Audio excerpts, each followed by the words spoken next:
苏力台风逼近，不过直到今天下午3点之前，其实全台各地仍旧算是风平浪静。再加上中午过后，各县市陆续开始放台风假，很多民众因此把握难得的台风假期，上百货公司或电影院享受一下。下午2点半，苏力台风风雨还未到，台北信义商圈的路树已经绑上绳索，百货公司的橱窗也贴上胶带，做足防台准备。不过民众看起来似乎很悠闲，撑伞遮小雨，把握一个下午的台风假来逛街。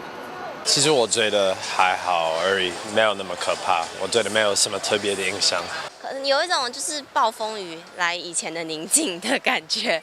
大家喜欢看什么电影？看电影。他现在坐在只剩前3排了。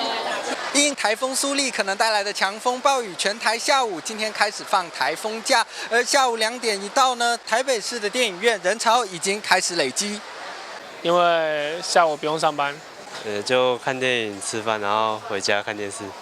逛街、唱歌、看电影，每到台风，业者生意特别好，但想了也要看状况。如果真的出现狂风暴雨，民众也得要赶快回家。如果风真的很大的话，那业绩是一定会掉的。那如果只是小小的雨，但风不大的话，那业绩是有可能成长2成到3成之间，是不一定的。